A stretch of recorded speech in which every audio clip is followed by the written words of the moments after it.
ಅದು ದೊಡ್ಡವರು ನಾವೇನು ತಿಂತೀವಲ್ಲ,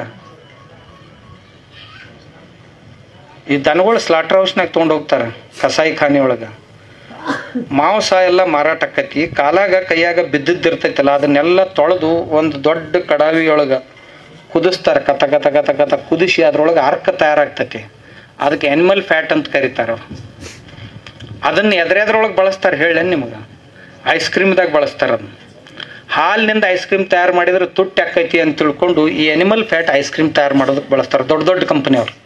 ಒಂದು ಮೇಘ ಹಚ್ಚು ಸಾಬೂನ್ದಾಗ ಎಣ್ಣೆ ಬಳಸಿದ್ರೆ ಎಣ್ಣೆ ಕಿಮ್ಮತ್ತು, ಎಣ್ಣೆ ಏನಿರ್ತೈತಿ ಈ ಸೋಪ್ ಫ್ಯಾಟ್ ಅಂತ ಏನಿರ್ತೈತಿ ಅದು ಎಣ್ಣೆ ಒಳಗೆ ತಯಾರು ಮಾಡ್ಬೇಕಂತ ಐತಿ. ಆ ಎಣ್ಣೆ ಬಳಸಿದ್ರೆ ಹೆಚ್ಚು ಖರ್ಚಾಕೈತೆ ಅಂತ ತಿಳ್ಕೊಂಡು ಈ ದನದ ನೆಣ ಐತಲ್ಲ ಇದನ್ನು ಬಳಸ್ತಾರೆ. ಎರಡು ಟೂತ್ ಪೇಸ್ಟ್ ಐತಲ್ಲ, ಆಗಲೇ ನಮ್ಮ ಇವ್ರು ಹೇಳಿದರು, ಅದ್ರಾಗ ಇವ್ರದ್ದಿದೆ. ನಾವೆಲ್ಲರೂ ಶಾಕಾಹಾರಿಗಳು, ಬೆಳಗ್ಗೆ ಎದ್ದು ಕೂಡಲೇ ಮಾಂಸದಿಂದನೇ ಹಲ್ಲು ತಿಕ್ಕೋದು ತಿಳಿತಿಲ್ಲ. 3 4ನೇದು ಹೇಳೇನ್ರಿ ನಿಮ್ಗೆ.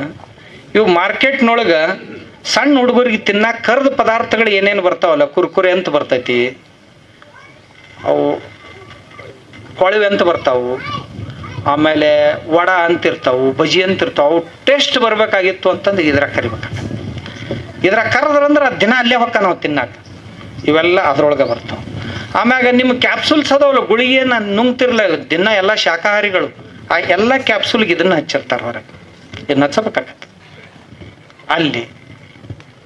ಇದು ಅಲ್ದ ಎಲ್ಲೆಲ್ಲಿ ಹಾಲು ತುಪ್ಪ, ಈಗ ನೀವು ಡಾಲ್ಡಾ ಅಂತ ತರ್ತೀರಿ, ಯಾವಾಗ ಡಾಲ್ಡಾ ತರ್ತೀರಿ ಇಲ್ಲಿ ಮನೆಗೆ, ಡಾಲ್ಡಾದಾಗ ಏನಿರ್ತೈತಿ ಹಂದಿ ನೆಣ ಇರ್ತೈತಿ, ಹಂದಿ ಮಾಂಸ ಇರ್ತೈತಲ್ಲ, ತಿನ್ಲಾಕ ಬಾರದ್ದು ಏನಿರ್ತೈತಿ ಅದನ್ನು ಕುದಿಸಿ ಅದನ್ನು ಅದ್ರಾಗ ಹಾಕಿರ್ತಾರೆ. ಅದಕ್ಕೆ ಹೆಸರು ಕರೀದು ವನಸ್ಪತಿ ಗೀ ಅಂತ. ಯಾವ ವನಸ್ಪತಿನೂ ಅದ್ರಾಗಿಲ್ಲ, ಆದ್ರೆ ಅದು ಎಲ್ಲ ಇದ್ರದ್ದ. ಅದಕ್ಕೆ ಇಲ್ಲಿ ತನ ಏನು ತಿಂದಿರಿ ತಿಂದು ಹೋತು, ಇನ್ನು ಮುಂದೆ ಒಟ್ಟ ಡಾಲ್ಡಾ ತರಕ್ಕೆ ಹೋಗ್ಬೇಡ, ಡಾಲ್ಡಾದಾಗ ಒಟ್ಟ ಏನೋ ಕರಿಯಕ್ಕೆ ಹೋಗ್ಬೇಡ್ರಿ. ಯಾಕಂದ್ರೆ ಶಿರಾ ಮಾಡೋದಾತಂದ್ರೆ ಡಾಲ್ಡಾದಾಗ ರವಾ ಹುರಿತಾರಿಲ್ಲ, ಯಾವಾಗ ಹುರಿತಾರಿಲ್ಲ ಡಾಲ್ಡಾದಾಗ. ಮತ್ತಿನ ಭಾಳ ಅದಾವ ಡಾಲ್ಡಾ ಎಲ್ಲೆಲ್ಲಿ ಬಳಸ್ತಾರವು. ಯಾವಾಗ ಇಲ್ಲಿ ತನ ಏನಾಗೈತೆ ಆಗಿ ಹೋತು, ಇನ್ನೇನು ಹೊರಗೆ ತೆಗಿಲಕ್ಕೆ ಬರೋದಿಲ್ಲ. ಇನ್ನು ಮುಂದಾರ ಅದು ನೋಡಿ ತಿನ್ನಕ್ಕೆ ಹೋಗ್ಬೇಡ್ರಿ. ಅದರಿಂದ ಬಹಳ ಸಮಸ್ಯೆಗಳು ತಯಾರಾಗ್ತಾವೆ ಶರೀರದೊಳಗೆ.